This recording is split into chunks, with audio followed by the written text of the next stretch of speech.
여러분 안녕하세요. 파란TV의 정예재입니다. 사랑하는 여러분, 여러분이 지금 일하고 계신 네트워크 마케팅 회사가 어느 날 갑자기 폐업을 결정한다면 어떠시겠습니까? 아마 상상하기 싫은 상황일 것입니다. 특히 많은 수입을 받고 있던 분들에게는요. 그래서 오늘은 도대체 어떤 회사들이 폐업을 하는지 폐업하는 네트워크 마케팅 회사들의 특징과 유형을 정리해 보겠습니다. 네트워크 마케팅 회사가 폐업을 하는 이유는 회사마다 사정이 다를 것입니다. 그러나 회사가 폐업을 할 경우 그 회사에서 일하던 많은 사업자가 피해를 입게 됩니다. 따라서 폐업할 우려가 있는 회사를 미리 파악하는 것은 매우 중요합니다. 폐업한 회사들의 자료를 살펴보는 것으로 우리는 폐업하는 회사들의 특징과 유형을 파악할 수 있습니다. 이런 이유로 2019년도에 폐업한 14개 회사의 자료를 분석해 보겠습니다. 먼저 업계에 큰 충격을 주었던 메리케이에 관한 자료를 살펴볼게요. 50년 이상 역사를 갖고 있는 유명한 화장품 회사 메리케이는 한국에서 방문 판매업으로 영업을 하다가 2012년에 다단계 판매업으로 진출합니다. 방문 판매 시를 갖고 있던 매출을 가지고 넘어온지라 다단계 판매로 전환하고 3년도 안 돼요. 1,100억 원의 매출을 달성하였습니다. 그러나 다단계 판매에 적응하지 못한 메리케이는 2015년부터 매출이 감소하기 시작하여 2018년에는 210억 원까지 감소했고요. 결국 2019년에 폐업을 하고 한국 시장에서 철수하였습니다. 메리케이의 폐업에도 여러 이유가 있을 수 있지만 매출 감소가 큰 원인이었던 것은 분명합니다. 폐업한 회사의 대부분은 심한 매출 감소를 경험하고 있습니다. 한국롱리치라는 회사도 100억 원까지 가던 매출이 불과 3년 만에 20억 원으로 감소하자 폐업을 했고요. ENH라는 회사도 35억 원이던 매출이 2년 만에 8억 원대로 떨어지자 폐업을 했습니다.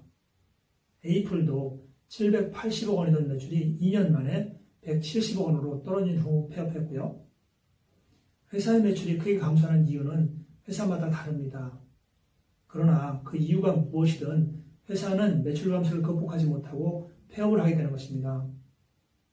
자신이 속해 있는 회사가 최근에 큰 매출 감소를 지속하고 있고 또 그것이 회사의 유지에 큰 부담을 주고 있는 정도라면 보다 주의 깊게 살펴보아야 할 필요가 있습니다. 이제 다음으로 예주CNC라는 회사를 살펴보겠습니다. 이 회사도 방문 판매로 활동하다가 다단계 판매로 넘어온 회사입니다. 방문 판매 시절의 매출을 갖고 있어 다단계 판매로 활동한 첫 해 매출액이 157억 원으로 매우 컸습니다. 그러나 이 회사는 다단계 판매에 적응하지 못하고 이 정도의 매출에도 불구하고 등록 1년 만에 폐업을 하고 말았습니다. 이처럼 다단계 판매 업체로 신규 등록한 후 적응하지 못하고 폐업하는 회사들이 의외로 많이 있습니다. 2019년도에도 뉴비코, 포블리스 커뮤니티, 유니코즈, 아소시에 등이 등록 후 1, 2년 만에 폐업을 한 회사들입니다. 지난 몇 년간의 자료를 보시면 더욱 명확합니다. 폐업하는 회사 중 5년 역사가 안 된 회사가 대부분입니다. 10년을 넘긴 회사는 아주 드물고요. 이러한 자료를 보면 국내에서 네트워크 마케팅 업체로 자리를 잡는 것이 쉽지 않다는 것을 알 수 있습니다. 이제 폐업하는 회사들의 매출 근무여간에서 살펴볼게요. 2019년도에 폐업한 14개 회사 가운데 10개 회사가 매출액 100억 원을 넘지 않고 있습니다. 지난 몇 년간의 자료를 보더라도 폐업하는 회사의 대부분이 매출액 100억 원 이내의 영세업체라는 점을 알 수 있습니다.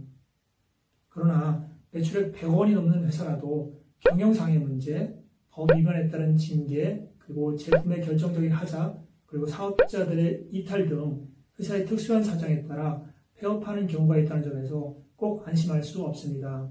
그렇다면 이제 폐업하는 회사들의 유형을 정리해 보겠습니다.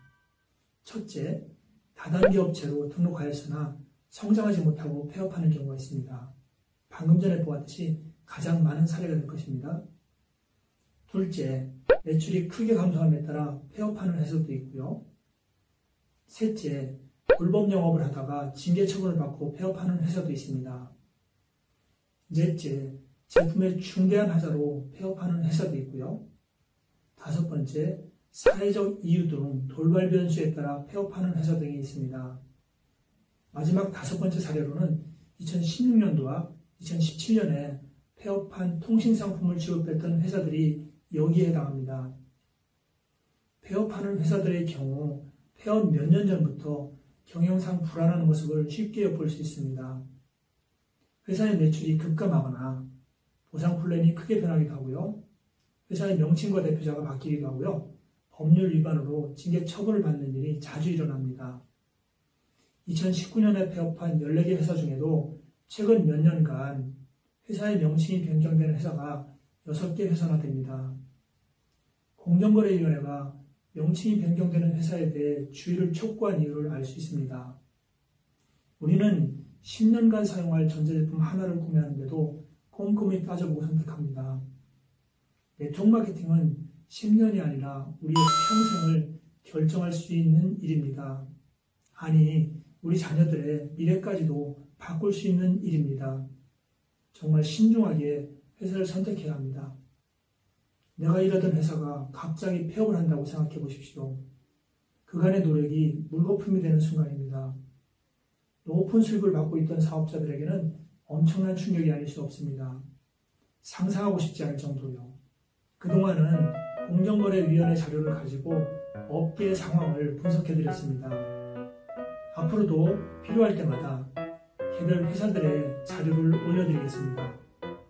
다만 공정거래위원회 자료에 대한 분석은 잠시 뒤로 미루고요. 다음 시간부터는 네트워크 마케팅의 본질과 장점 등에 관해서 설명드리겠습니다.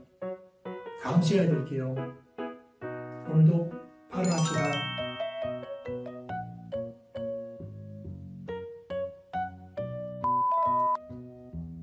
또 하라고 구독과 좋아요, 알림, 댓글 됐습니까? 여러분 부탁드립니다.